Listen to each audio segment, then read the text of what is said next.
Hello dear nursing officer aspirants. Welcome to M two nursing classes YouTube channel, जिसमें हम discuss करने वाले हैं जितने भी अपकमिंग नर्सिंग ऑफिसर एग्जाम में एमसीक्यूज आते हैं, इंपॉर्टेंट एमसीक्यू के बारे में डिस्कस करेंगे। जिसमें आज हम सबसे पहले बात करते हैं फार्माकोलॉजी के अंदर जितनी भी पेन किलर ड्रग्स होती है, पेन किलर कैसे काम करेगी, पेन किलर के जितने भी इंपॉर्टेंट क्वेश्चन होते हैं उसके बारे में हम डिस्कस करेंगे। सबसे पहला क्वेश्चन हमारे सामने है जिसमें पूछा गया है कि aspirin inhibits which of the following enzymes. Aspirin जो होती है वो नीचे दिए गए कौन से एंजाइम को इनहिबिट करेगी। सबसे पहला ऑप्शन हमारे पास है लाइपोप्रोटीन लाइपेज, सेकंड ऑप्शन हमारे पास है साइक्लोऑक्सीजनेज, थर्ड ऑप्शन हमारे पास लाइपोजनेज और फोर्थ ऑप्शन जो है हमारे पास वो है फॉस्फोलाइपेज डी। जिसमें हम बात करते हैं, सबसे पहले मैं आपको लोगों को बताना चाहता हूं कि अगर पेन किलर के बारे में हम बात करते हैं तो पेन किलर जो ड्रग्स होती है वो काम कैसे करेगी, या हमारी बॉडी के अंदर पेन कैसे होगा, इंडिकेशन पेन जो होता है वो किस टाइप से प्रेजेंट होगा। उसके बाद हम डिस्कस करते हैं कि हम पेन को कम करने के लिए, पेन को रिलीव करने के लिए किस किस ड्रग्स का यूज करते हैं, जिसमें सारी ड्रग्स के मैकेनिज्म ऑफ एक्शन क्या क्या देखे जाते हैं। नॉर्मली अगर हम बात करें तो हम आज बात करने वाले हैं एनएसएआईडी ड्रग के बारे में। सबसे पहले तो पेनकिलर ड्रग्स जिसके अंदर एनएसएआईडी आती है, ऑपोइड ड्रग्स आती है, कॉर्टिकोइड्स आती है, बहुत सारी टाइप की ड्रग्स होती है जिसमें हम एनएसएआईडी के बारे में बात करेंगे। सबसे पहले बात करना चाहते हैं कि पेन हमारी बॉडी में होता ही क्यों है, पेन कैसे डेवलप होता है हमारी बॉडी के अंदर। तो इसके बारे में मैं आप लोगों को ये बताना चाहता हूँ कि पेन हमारी बॉडी में जब होगा जब हमारी बॉडी में कोई इंजरी हो जाएगी या फिर हमारी बॉडी के अंदर क्या हो जाएगा, इन्फ्लामेशन हो जाएगा। मतलब कि इन शॉर्ट हम ये बता सकते हैं कि जब भी हमारी बॉडी के अंदर इन्फ्लामेशन होता है, इंजरी होती है, तो हमें इंडिकेशन में क्या देखने को मिलता है, पेन देखने को मिलता है। इन्फ्लामेशन जो होता है, इन्फ्लामेशन की 5 स्टेजेस दी गई है, 5 स्टेजेस में इन्फ्लामेशन देखने को मिलता है। स्टेप्स होती है 5। सबसे पहले अगर हम बात करें तो सबसे पहली स्टेप जो होती है, ये जो लैंग्वेज है वो लैटिन लैंग्वेज में दी गई है। इसका हम इंग्लिश मीनिंग भी देखेंगे कि क्या क्या इसका मीनिंग होता है। सबसे पहले जो आती है स्टेप वो होती है रूबोर। रूबोर जो स्टेप होती है, रूबोर को हम बोलते हैं रेडनेस। रूबोर को हम क्या बताएंगे, तो रेडनेस बताएंगे। रूबोर मतलब रेडनेस होती है।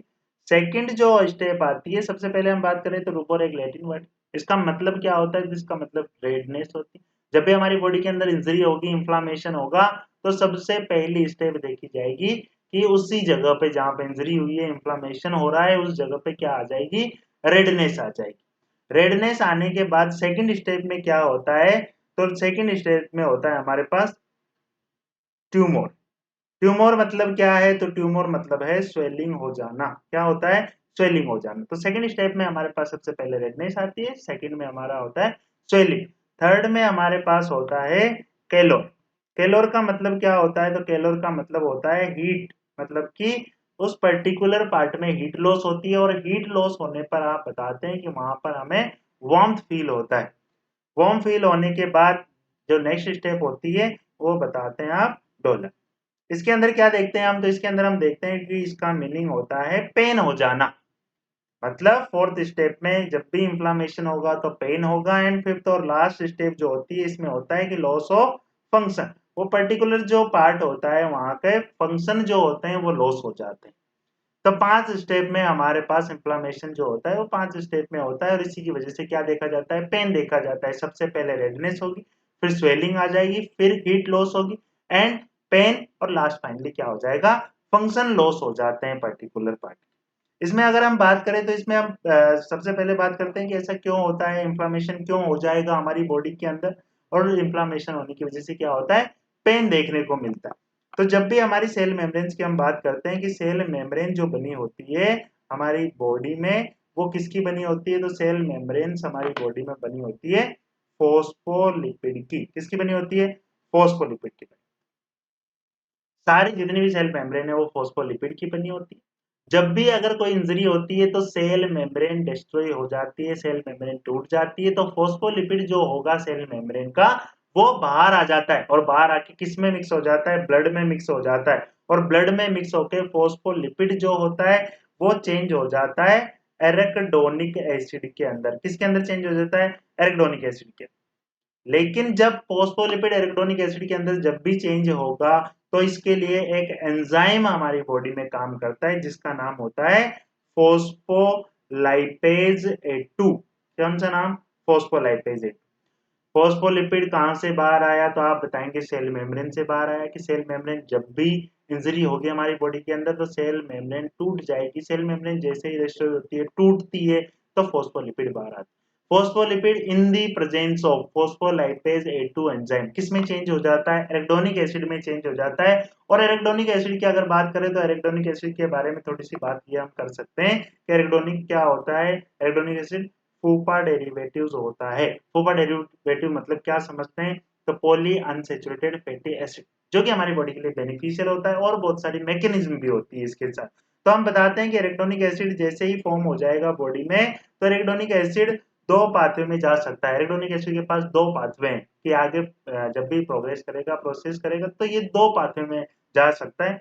सबसे पहले अगर हम बात करें तो इस पाथवे का नाम होता है साइक्लोऑक्सीजनेज। एक पाथवे का नाम क्या है दोनों में से? तो एक का नाम होता है साइक्लोऑक्सीजनेज, दूसरे पाथवे का नाम होता है लाइपोऑक्सीजनेज। क्या नाम होगा दूसरे का? तो लाइपोऑक्सीजनेज नाम होगा। तो एराकिडोनिक एसिड के पास दो पाथवे, साइक्लोऑक्सीजनेज, लाइपोऑक्सीजनेज। इसमें से भी अगर आपको जानना है कि सबसे मोस्ट कॉमन पाथवे कौन सा होता है, तो एराकिडोनिक एसिड का सबसे मोस्ट कॉमन पाथवे होता है साइक्लोऑक्सीजनेज। साइक्लोऑक्सीजनेज में सबसे ज्यादा एराकिडोनिक एसिड है। बाई चांस अगर साइक्लोऑक्सीजनेज को हम बंद कर देते हैं, इनहिबिट कर देते हैं, तो उस कंडीशन में एराकिडोनिक एसिड कहां पर चला जाता है? लाइपोऑक्सीजनेज पाथवे में चला जाता है। इन शॉर्ट इसको हम लॉक्स पाथवे भी बोलते हैं और साइक्लोऑक्सीजनेज को हम बोलते हैं कॉक्स पाथवे। तो एराकिडोनिक एसिड का मोस्ट कॉमन पाथवे हो गया हमारे पास कॉक्स पाथवे, एंड सेकंड जो पाथवे होता है वो लॉक्स पाथवे हो गया। कोई भी अगर छोटी इंजरी होती है, माइनर इंजरीज होती है, मॉडरेट इंजरी होती है, तो एराकिडोनिक एसिड हमेशा साइक्लोऑक्सीजनेज में जाता है। अगर कोई मेजर इंजरी हो जाती है, कोई बड़ा एक्सीडेंट हो जाता है, इस कंडीशन में एराकिडोनिक एसिड जो होता है वो किसके अंदर चला जाता है? लाइपोऑक्सीजनेज में चला जाता है। सबसे पहले हम बात करते हैं साइक्लोऑक्सीजनेज। जब भी एराकिडोनिक एसिड साइक्लोऑक्सीजनेज या कॉक्स पाथवे में जाएगा तो कॉक्स पाथवे में जाकर ये तीन चीजें रिलीज करवाता है। कितनी चीजें रिलीज कराएगा? तीन चीजें रिलीज कराएगा, जिसमें सबसे पहला होता है प्रोस्टाग्लैंडिन्स, दूसरा होता है प्रोस्टासाइक्लिन और थर्ड होता है थ्रोम्बोएक्सिन A2। क्या क्या चीजें रिलीज कराता है? तो तीन चीजें बॉडी में रिलीज कराएगा, प्रोस्टाग्लैंडिन्स, प्रोस्टासाइक्लिन एंड थ्रोम्बोएक्सिन। जब भी अगर ऐसा कोई क्वेश्चन पूछा जाता है आपसे कि प्रोस्टाग्लैंडिन्स रिलीज होने के लिए कौन सा एंजाइम रेस्पॉन्सिबल है, तो आपका आंसर यहां से निकल के सामने आएगा कि प्रोस्टाग्लैंडिन जब भी हमारी बॉडी के अंदर रिलीज होगा तो ये फॉस्फोलाइपेज A2 एंजाइम की प्रेजेंस में होता है, क्योंकि फॉस्फोलिपिड फॉस्फोलाइपेज A2 की प्रेजेंस में एराकिडोनिक एसिड में चेंज होता है और एराकिडोनिक एसिड जो होता है वो कॉक्स पाथवे में जाएगा तो कॉक्स पाथवे में क्या रिलीज करवा देगा? तो आप बताएंगे कि प्रोस्टाग्लैंडिन रिलीज करा देगा। नॉर्मली अगर हम बात करें तो प्रोस्टाग्लैंडिन जब भी हमारी बॉडी के अंदर रिलीज होता है तो ये क्या क्या फंक्शन करता है? तो सबसे पहला फंक्शन अगर हम बात करें तो इसके नॉर्मली 4 से 5 फंक्शन हम बात करेंगे कि प्रोस्टाग्लैंडिन के क्या क्या फंक्शन होते हैं।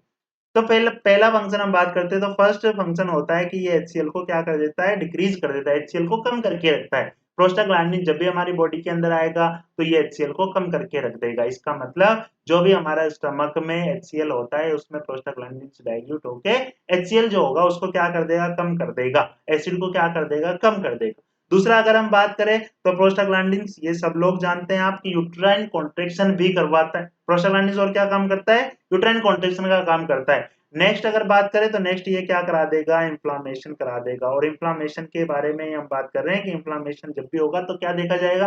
पेन देखा जाएगा। एंड लास्ट इसके हम बात करते हैं कि इसका नेक्स्ट एक्शन होता है कि ये वेसो डायलेशन कर देता है। और वेसो डायलेशन जब भी होता है तो मतलब ये प्लेटलेट जो होता है उसको एग्रीगेशन नहीं होने देता। प्लेटलेट का एग्रीगेशन नहीं होगा तो क्या देखा जाएगा? तो आप बताएंगे कि प्रोटीन के चांस जो होते हैं, प्रोटीन के चांस वो कम हो जाते हैं। इसका मतलब ये ब्लड को क्लॉट नहीं होने देगा। ये क्या कराएगा? तो ब्लीडिंग करवा सकता है। नेक्स्ट अगर हम बात करें प्रोस्टासाइक्लिन, तो प्रोस्टासाइक्लिन के बारे में आप बताते हैं तो प्रोस्टासाइक्लिन भी क्या करा देता है? तो वेसोडाइलेशन करवा देता है। और वेसोडाइलेशन सेम फंक्शन कि ये प्लेटलेट का एग्रीगेशन नहीं होता है, नहीं करता है, और क्या कराएगा? तो ब्लीडिंग करवाएगा। एंड लास्ट जो होता है थ्रोम्बोएक्सिन, थ्रोम्बोएक्सिन का क्या काम हो जाता है? थ्रोम्बोएक्सिन एकमात्र ऐसा है जो क्या करा देगा? प्लेटिलेट का एग्रीगेशन करा देगा। और प्लेटलेट एग्रीगेशन जब भी होगा तो आप बताएंगे प्लेटलेट एग्रीगेशन होने से क्लोटिंग देखने को मिलती है। ऐसा ही होता होगा कि नॉर्मली जब भी इंजरी होती है तो इंजरी होने के बाद कुछ टाइम तक ब्लीडिंग होती होगी, कुछ टाइम ब्लीडिंग होने के बाद क्या होता होगा, तो थ्रोम्बोएक्सिन रिलीज होता होगा, और थ्रोम्बोएक्सिन A2 जैसे ही रिलीज होगा तो ये प्लेटलेट का एग्रीगेशन कराएगा, और एग्रीगेशन करा के क्लोटिंग करा देगा, जिसमें टेम्पररी क्लोटिंग होगी, बाद में परमानेंट प्लग फॉर्मेशन हो जाता है और परमानेंट ब्लीडिंग रुक जाती है। नेक्स्ट अगर आगे देखें तो आगे सेकंड पाथवे जो हमारे पास है, वो सेकंड पाथवे होता है हमारा locks pathway, lipo oxygenase. Locks pathway जो बात करते हैं हम, लॉक्स पाथवे किस में देखने को मिलता है, तो रेस्पिरेटरी सिस्टम में देखने को मिलता है। रेस्पिरेटरी सिस्टम में भी क्या बात करेंगे हम, तो रेस्पिरेटरी सिस्टम में हम बात करेंगे कि पर्टिकुलर ब्रोनकस में देखने को मिलता है। और ब्रोनकस में जब भी देखने को मिलेगा तो ब्रोनकस में अगर हम देखें तो ल्यूकोट्राइन्स रिसेप्टर्स होते हैं। क्या होते हैं, ल्यूकोट्राइन्स रिसेप्टर होते हैं, उसको हम शॉर्ट में बोल सकते हैं एलटी रिसेप्टर होते हैं। किसमें पाए जाते हैं, ब्रोनकस में पाए जाते हैं, ब्रोनकाई में पाए जाते हैं। जब भी अगर एराकिडोनिक एसिड लॉक्स पाथवे में जाएगा तो लॉक्स पाथवे में जाके ल्यूकोट्राइन्स रिलीज करवाएगा, और ल्यूकोट्राइन्स जैसे ही रिलीज हो जाते हैं तो ये एलटी रिसेप्टर पे जाके, ल्यूकोट्राइन्स रिसेप्टर पे जाके ब्रोनकस में बाइंड हो जाएंगे, और बाइंड होने पर ये क्या करा देते हैं, तो ये कराते हैं ब्रोनको स्पाज्म। क्या कराएंगे, ब्रोनको स्पाज्म कराएंगे। ब्रोनको स्पाज्म होने पर क्या देखी जाती है, तो आप बताते हैं कि ब्रीदिंग डिफिकल्टी देखी जाती है। क्या देखी जाती है, ब्रीथिंग डिफिकल्टी देखी, तो ब्रीथिंग डिफिकल्टी होने लगती है अगर एराकिडोनिक एसिड किस में चला जाए, लॉक्स पाथवे में चला जाए। लॉक्स पाथवे में जाएगा तो ल्यूकोट्राइन्स रिलीज होंगे, ल्यूकोट्राइन्स रिलीज होने पे ये एलटी रिसेप्टर जो कि ब्रोनकस में देखने को मिलते हैं वहां जाकर बाइंड हो जाएंगे, और बाइंड होने पे क्या करा देंगे, ब्रोनकोस्पाज्म करा देंगे, जिससे कि ब्रीथिंग डिफिकल्टी होगी। तो एक प्रोसेस होता है, किसका प्रोसेस होता है, तो सबसे पहले पेन का प्रोसेस हम बात कर रहे हैं कि पेन का प्रोसेस होता है। जब हमारी बॉडी में पेन कब हो सकता है, तो आप बताते हैं कि पेन हमारी बॉडी के अंदर जब भी इंजरी हो जाती है, इंफ्लामेशन हो जाता है, उस टाइम पर देखा जाता है। 5 स्टेप में इंफ्लामेशन को हम डिफाइन करते हैं कि सबसे पहले रूवर स्टेज देखी जाती है जिसमें रेडनेस होती है, सेकंड स्टेप में ट्यूमर मतलब कि स्वेलिंग हो जाती है, थर्ड केलोर जिसमें हीट लॉस होती है, वार्म फील होता है हमें, फोर्थ में डोलर मतलब कि पेन होने लगता है, एंड फाइनल जो स्टेप होती है वो होती है लॉस ऑफ फंक्शन। इसका मतलब फंक्शन लॉस हो जाते हैं पर्टिकुलर पार्ट के। किस तरह की से इसे प्रोसेस की अगर हम बात करें तो किस तरीके से प्रोसेस होगा, तो प्रोसेस में हम बात करते हैं कि जब भी इंजरी होती है तो सेल मेम्ब्रेन क्या हो जाती है, डिस्ट्रॉय हो जाती है। सेल मेम्ब्रेन किसकी बनी है, फॉस्फोलिपिड की। सेल मेम्ब्रेन डिस्ट्रॉय होगी तो फॉस्फोलिपिड सेल से निकल के बाहर आ जाएगा, और सेल से निकल के बाहर आएगा तो आप बताते हैं कि फॉस्फोलिपिड एराकिडोनिक एसिड में चेंज हो जाएगा in the presence of phospholipase A2। Phospholipase A2 के प्रेजेंस में जैसे एराकिडोनिक एसिड में चेंज होगा तो दो पाथवे होते हैं एराकिडोनिक एसिड के, एक होता है कोक्स पाथवे, एक होता है लोक्स पाथवे। कोक्स पाथवे में जब भी एराकिडोनिक एसिड एंटर कर जाता है, कोक्स पाथवे में जब भी एराकिडोनिक एसिड जाएगा तो तीन चीजें रिलीज करवाएगा, एक प्रोस्टाग्लैंडिन्स रिलीज कराएगा, दूसरा प्रोस्टासाइक्लिन कराएगा, एंड थर्ड जो होता है वो थ्रोम्बोक्सिन रिलीज कराता है। प्रोस्टाग्लैंडिन्स के फंक्शन क्या क्या होते हैं, तो ये HCl को कम कर देता है, यूट्राइन कॉन्ट्रैक्शन कराता है, इंफ्लेमेशन कराता है जो कि पेन करवाएगा, एंड लास्ट होता है वेसोडाइलेशन। वेसोडाइलेशन जहां भी आप सुनेंगे तो वेसोडाइलेशन में आपके दिमाग में तुरंत आना चाहिए कि वेसोडाइलेशन होगा तो प्लेटलेट का एग्रीगेशन नहीं हो पाएगा, इसका मतलब ब्लड क्लोटिंग नहीं होगी, ब्लीडिंग हो जाएगी। प्रोस्टासाइक्लिन की अगर हम बात करें तो वेसोडाइलेशन कराता है, सेम फंक्शन होगा। एंड थर्ड हम बात करें थ्रोम्बोएक्सिन की, तो थ्रोम्बोएक्सिन क्या कर देता है, प्लेटलेट का एग्रीगेशन कराता है, जिसमें कि क्या देखा जाता है, क्लोटिंग देखी जाती है, जो कि पहले टेम्पररी होती है, इसके बाद में क्या हो जाता है, परमानेंट प्लग फॉर्मेशन हो जाता है और परमानेंट ब्लीडिंग रुक जाती है। दूसरा पाथवे क्या होता था, दूसरा पाथवे होता था लॉक्स पाथवे। लॉक्स पाथवे कहाँ तो देखने को मिलेगा, तो रेस्पिरेटरी सिस्टम में अफेक्ट करता है, ब्रोनकस में एलटी रिसेप्टर पाए जाते हैं। जब भी एराकिडोनिक एसिड लॉक्स पाथवे में जाएगा तो ये ल्यूकोट्राइन्स रिलीज करवाएगा। ल्यूकोट्राइन्स जो होते हैं वो ब्रोनकस में प्रेजेंट ल्यूकोट्राइन्स रिसेप्टर पे जाके बाइंड होते हैं, जिससे कि ब्रोंकोस्पाज्म हो जाता है और पेशेंट को क्या होने लगता है, ब्रीथिंग डिफिकल्टी होने लगती है। अब अगर हम बात करें यहाँ पर ये पूरा प्रोसेस समझने के बाद, तो हम सबसे पहले यहाँ से बात करते हैं कि हम किसी भी पर्सन को पेन से कैसे मैनेज कर सकते हैं, जो पेन हो रहा है उसको मैनेजमेंट हम कैसे करें। तो एक तो पहला तो ये हो सकता है कि पहला हम सेल को टूटने ही ना दें, अगर सेल नहीं टूटेगी तो आगे का पूरा प्रोसेस ही नहीं होगा, जो कि इम्पॉसिबल। दूसरा हम बात करते हैं फॉस्फोलिपिड को अगर मैं एराकिडोनिक एसिड में चेंज ना होने दूं, मतलब कि कैसे नहीं होने दूंगा, तो आप बताते हैं कि अगर हम क्या करें, तो फॉस्फोलाइपेज A2 की एक्टिविटी को अगर मैं इनिबिट कर दूं, किसको इनिबिट कर दूं, फॉस्फोलाइपेज A2 की एक्टिविटी को, अगर मैं एंजाइम की एक्टिविटी को इनहिबिट कर दूं तो फॉस्फोलिपिड जो ब्लड में आया है वो एरेक्डोनिक एसिड में चेंज नहीं हो पाएगा। एरेक्डोनिक एसिड में चेंज नहीं हो पाया तो आगे का पूरा पाथवे ब्लॉक हो जाएगा।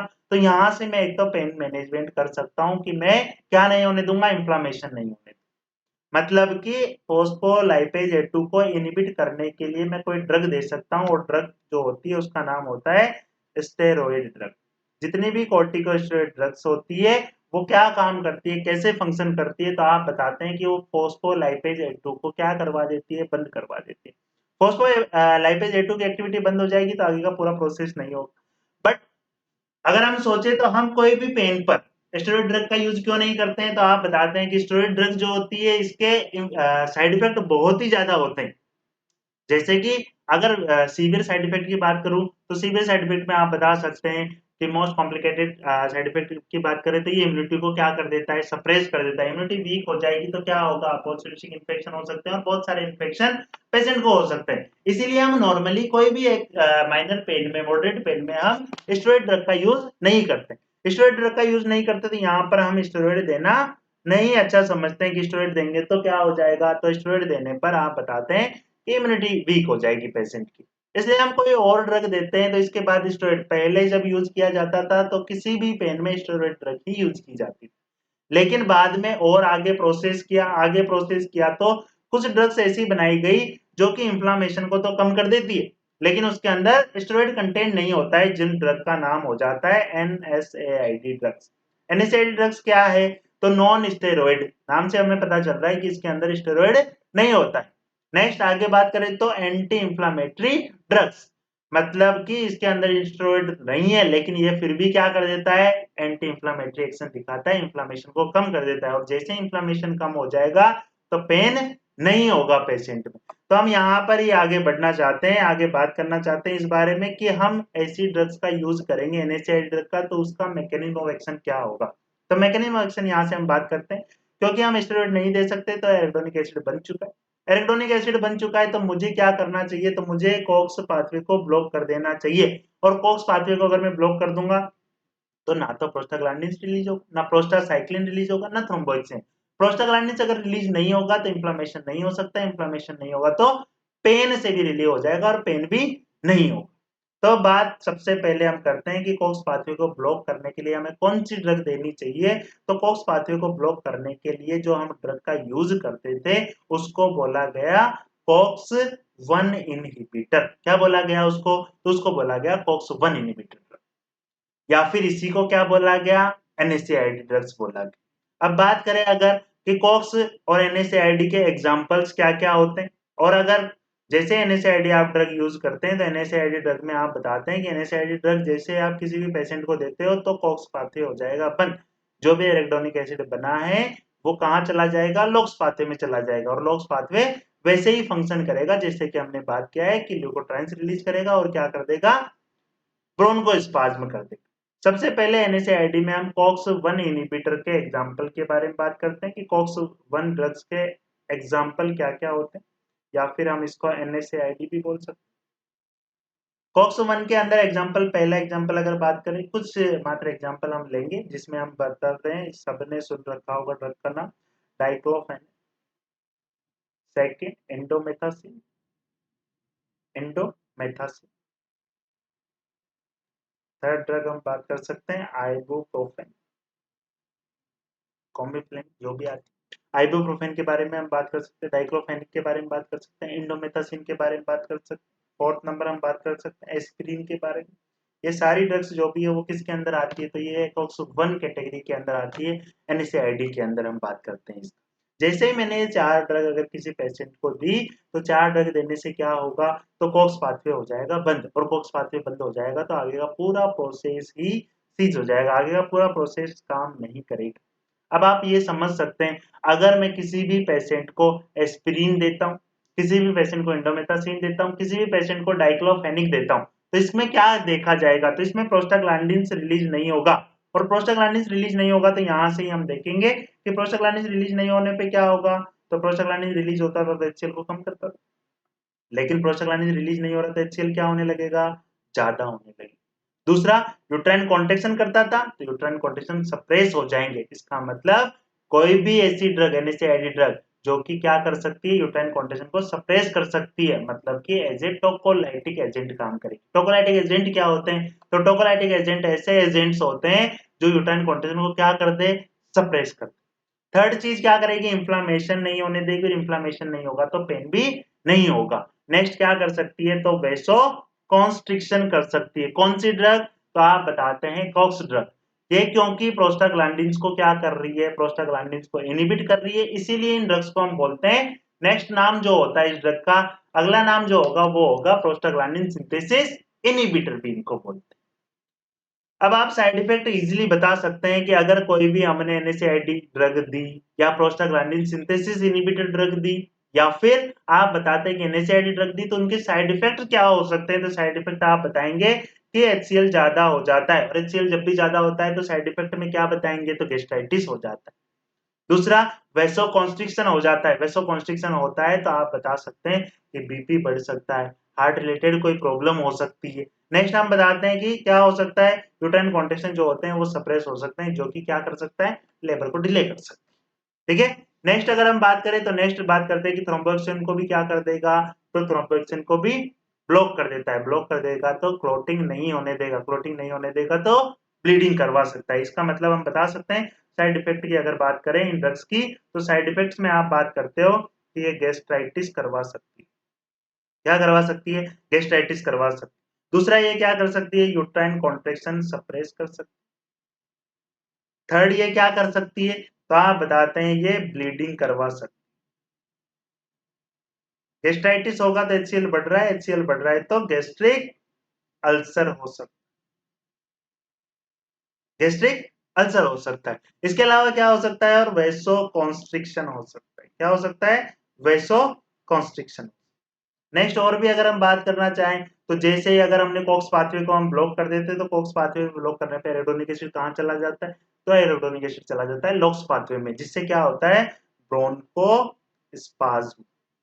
तो ये सारे हम साइड इफेक्ट बता सकते हैं। किसके बता सकते हैं साइड इफेक्ट? एनएसएआईडी ड्रग के साइड इफेक्ट इतने होते हैं कि गेस्ट्राइटिस हो सकता है, यूट्राइन कॉन्ट्रैक्शन सप्रेस हो सकते हैं, ब्लीडिंग हो सकती है, गैस्ट्रिक अल्सर हो सकते हैं, वेसोकंस्ट्रिक्शन हो सकता है, और ब्रोंकोस्पाज्म हो सकता है।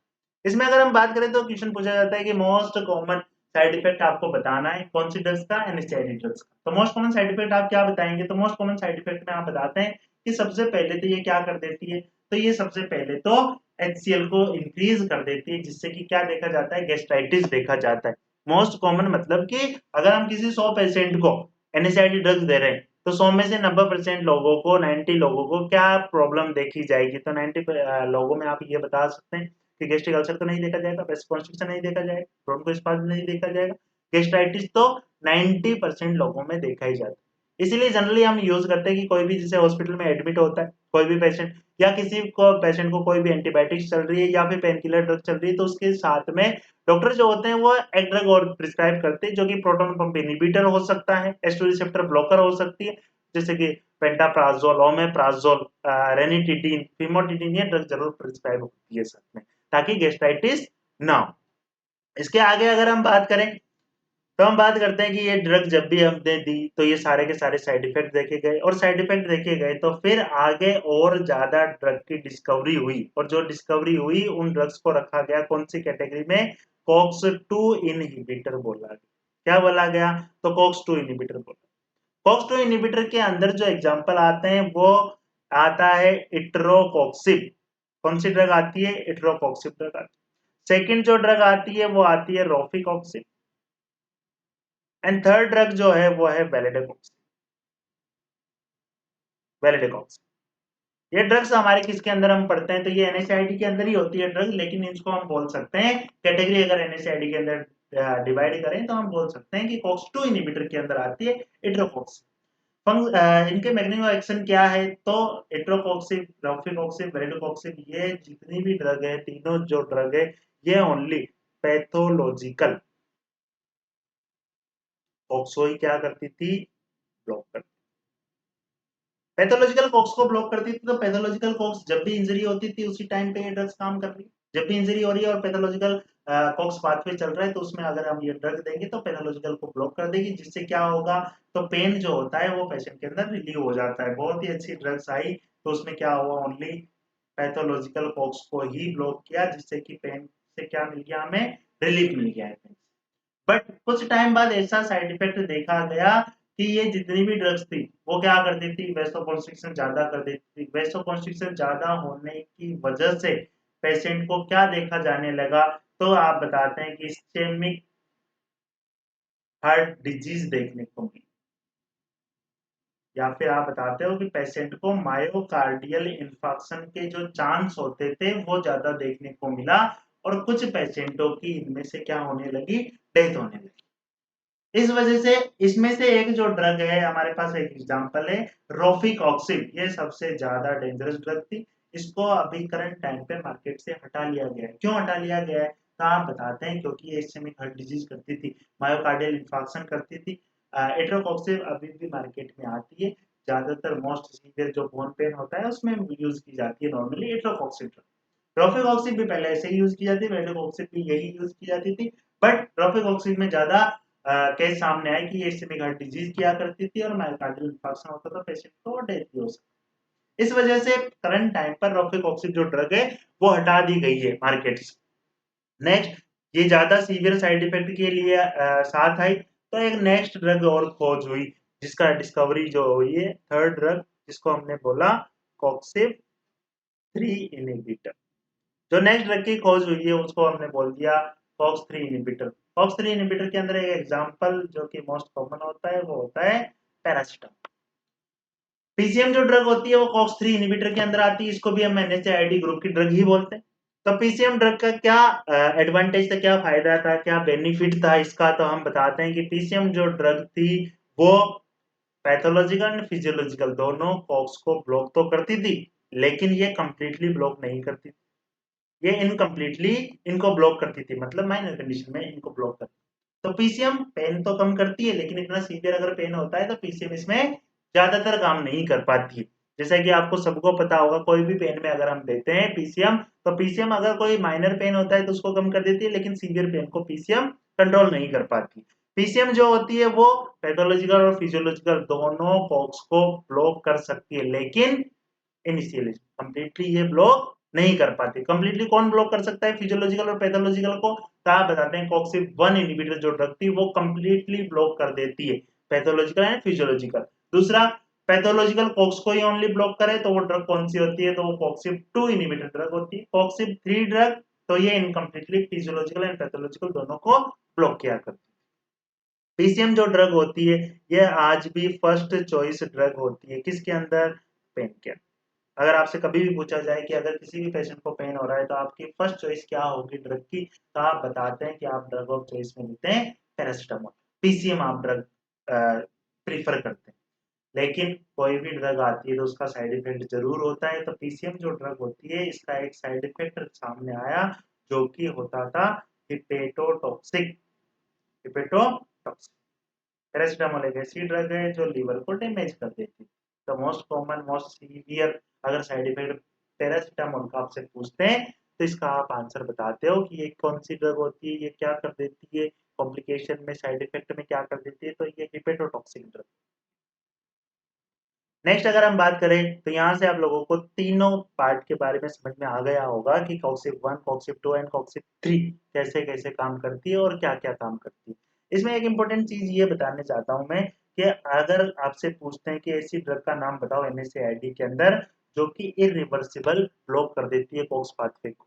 नॉर्मली डाइक्लोफिनॉक भी कॉक्स को ब्लॉक करती है, इंडोमेथासिन भी करती है, आइबुप्रोफेन भी करती है और एस्पिरिन भी करती है। एस्पिरिन लेकिन एकमात्र ऐसी ड्रग होती है इसके अंदर जो क्या करती है, तो ये इरिवर्सिबल ब्लॉक कर देती है। क्या करती है, इरिवर्सिबल ब्लॉक कर देती है, किसको, कॉक्स पाथवे को। इरिवर्सिबल मतलब वापस से फंक्शन रिवर्स नहीं हो सकते, और फंक्शन अगर रिवर्स नहीं हो सकते तो इसके बाद एस्पिरिन अगर कोई लंबे टाइम से ले रहा है तो क्या होगा, कॉक्स पाथवे जो होता है वो परमानेंटली या इरिवर्सिबल ब्लॉक हो जाता है। ब्लॉक होने की वजह से जब भी आगे नेक्स्ट फ्यूचर में जब भी एल्डोनिक एसिड रिलीज होगा तो वो किसके अंदर जाएगा, तो वो लॉक्स पाथवे के अंदर जाएगा। लॉक्स पाथवे के अंदर जाएगा तो क्या कंडीशन डेवलप हो जाएगी, तो आप बताते हैं कि उस पेशेंट के अंदर ब्रोंकोस्पाज्म हो जाएगा, और ब्रोंकोस्पाज्म होता है तो क्या होगा, तो लंबे टाइम तक अगर ब्रोंकोस्पाज्म रहता है तो पेशेंट को प्रॉब्लम हो जाती है अस्थमा। तो पेशेंट के अंदर अस्थमा देखा जाता है। तो आप बताते हैं कि एस्पिरिन जो होती है वो लॉन्ग टर्म यूज से क्या कर देती है, अस्थमा कर देती है। बाकी सारी ड्रग्स कर सकती है अस्थमा, लेकिन एस्पिरिन जो होती है वो रिवर्सिबल ब्लॉक करती है, इसलिए सबसे ज्यादा चांस सारी एनएसएआईडी ग्रुप ड्रग में सबसे ज्यादा चांस अस्थमा के होते हैं। किसके साथ, एस्पिरिन ड्रग के साथ। इसके बाद हम क्वेश्चन सोल्व करते हैं, बीच में कोई डाउट आता है तो उसके बारे में बात करेंगे। क्वेश्चन सोल्व करते हैं। सबसे पहला क्वेश्चन जो हमारे पास था वो क्या था हमारे पास, तो वो क्वेश्चन था हमारे पास कि एस्पिरिन जो होती है वो इनहिबिट कर देती है कौन से एंजाइम को। तो एस्पिरिन कौन से एंजाइम को इनहिबिट करती है, तो आप इसमें से आंसर बता सकते हैं कि हमने दो पाथवे यहाँ पर पढ़े, एक साइक्लोऑक्सीजनेज और एक लाइपोऑक्सीजनेज। तो एस्पिरिन कहाँ पे काम करती थी, तो एस्पिरिन कॉक्स पाथवे को ब्लॉक करती थी। इसका मतलब राइट आंसर क्या हो जाएगा इसका, तो इसका राइट आंसर हो जाएगा कि ये साइक्लोऑक्सीजनेज पाथवे को क्या कर देती है, इनहिबिट कर देती है। राइट। इसके बाद हम सेकंड क्वेश्चन पे चलते हैं। सेकंड क्वेश्चन क्या है हमारे पास, तो सेकंड क्वेश्चन हमारे पास है कि the antidote of choice in paracetamol poisoning. अगर किसी पेशेंट को हमने पैरासिटामोल दी और पेशेंट को पॉइजनिंग हो जाती है तो उसके अंदर आप पॉइजनिंग के अंदर एंटीडोट क्या देते हैं। तो एंटीडोट का मतलब क्या होता है, तो एंटीडोट का मतलब होता है कि ऐसी ड्रग होनी चाहिए जिसको आप रिवर्स इफेक्ट में देते हैं। पैरासिटामोल जब भी पॉइजनिंग हो जाती है, टॉक्सिटी हो जाती है, तो फिर आप ड्रग क्या देंगे, तो ड्रग आप यूज करते हैं। इसके अंदर ऑप्शन है आपके सामने फ्लोमेजिन, दूसरा सोडियम बाइकार्बोनेट, थर्ड एनिस्टाइलसिस्टीन एंड मिथाइल। तो इसका करेक्ट आंसर हो जाएगा हमारे पास कि अगर पैरासिटामोल के पॉइजनिंग हो जाती है किसी पेशेंट में तो आप उसके लिए देते हैं एनेस्टाइलसिस्टीन। एनेस्टाइलसिस्टीन जो ड्रग होती है पैरासिटामोल पॉइजनिंग में एंटीडोट की तरह काम आ रही है, या इसको हम एंटीडोट बोलते हैं। या फिर आपसे इसके लिए अगर कोई अलग टर्म दी जाए तो अलग टर्म हो जाएगी इसकी एंटागोनिस्ट। क्या हो जाती है, एंटागोनिस्ट। एगोनिस्ट मतलब सेम एक्शन करने वाली, एंटागोनिस्ट मतलब अपोजिट एक्शन करने वाली। तो एनेस्टाइलसिस्टीन हम पैरासिटामोल पॉइजनिंग में प्रीफर करते हैं। थर्ड क्वेश्चन हमारे पास है मीजोप्रोस्टोल ए प्रोस्टाग्लैंडिन्स। मतलब कि मीजोप्रोस्टोल एक प्रोस्टाग्लैंडिन ड्रग है जो कि एनालोगस मतलब कि सेम काम करने वाली, किसके सेम काम करने वाली, प्रोस्टाग्लैंडिन्स। मीजोप्रोस्टोल एक ऐसी ड्रग है जो प्रोस्टाग्लैंडिन्स जो कि हमारे लिए यूजफुल होती है। हम किस कंडीशन में इसको यूज कर सकते हैं, तो यहाँ पर हमने पढ़ा कि प्रोस्टाग्लैंडिन जो होता है वो क्या काम करता है, यूट्राइन कॉन्ट्रैक्शन करवाता है। यूट्राइन कॉन्ट्रैक्शन करवाता है, इसका मतलब यूट्राइन रिलैक्सेंट तो नहीं हो सकता। दूसरा अगर हम बात करें तो anti ulcer, third bronchodilator and fourth वेसोडायलेटर। तो यहाँ पर अगर हम बात करें तो क्या मिजोप्रोस्टोल हम एंटी अल्सर में यूज कर सकते हैं, तो आप बताएंगे कि बिल्कुल कर सकते हैं, क्योंकि मिजोप्रोस्टोल जो ड्रग होती है वो होती है पीजीई1 ड्रग। पीजीई1 कैटेगरी की ड्रग होती है मिजोप्रोस्टोल, जो कि क्या करती थी, तो प्रोस्टाग्लैंडिन क्या काम करता था, तो एचसीएल को डिक्रीज कर देता था, और एचसीएल डिक्रीज होगा तो क्या होगा, ये एंटी अल्सर की तरह काम कर सकता है। तो नॉर्मली मिजोप्रोस्टोल जो होती है ये किस किस किस किस यूजेज में हम दे सकते हैं या क्या क्या यूज हो सकते हैं इसके, तो आप बताते हैं कि इसको हम क्या कर सकते हैं, गैस्ट्राइटिस में भी दे सकते हैं, एंटी अल्सर भी ये काम कर सकती है। दूसरा हम क्या करते हैं, तो दूसरा आप बताते हो कि अबॉर्शन में भी मिजोप्रोस्टोल यूज की जाती है। अबॉर्शन में कैसे काम करती होगी, कैसे फंक्शन करती होगी, तो आप बताते हैं कि यूट्राइन कॉन्ट्रैक्शन बढ़ाती है, और यूट्राइन कॉन्ट्रैक्शन अगर बढ़ेंगे तो क्या हो सकता है, जो प्रोडक्ट है कंसेप्टियस प्रोडक्ट वो एक्सपेल आउट हो जाता है। At the time of abortion हम मिजोप्रोस्टोल को यूज करते हैं। नेक्स्ट क्वेश्चन पे अगर हम चलते हैं तो नेक्स्ट क्वेश्चन हमारे पास है कि आइबोप्रोफेन एक्ट ऑन। आइबोप्रोफेन जो होती है वो कौन से पाथवे पर काम करती है, तो इसका सिंपल सा आंसर हो गया है अब कि लाइपोऑक्सीजनेज बताएंगे, साइक्लोऑक्सीजनेज बताएंगे, काइनिन सिस्टम बताएंगे, सेरोटोनिन बताएंगे। तो आइबोप्रोफेन भी किस पे, कॉक्स 1 इनहिबिटर हुआ करती है, ये काम करती है हमारी कौन से पर, तो आप बताते हैं इसके अंदर कि ये हमारे साइक्लोऑक्सीजनेज पाथवे पर काम करती है, मतलब कि कॉक्स पाथवे पर काम, राइट। इसके बाद अगर नेक्स्ट क्वेश्चन पे अगर हम चलते हैं तो नेक्स्ट क्वेश्चन हमारे पास है कि most common side effect NSAID drug का बताना है।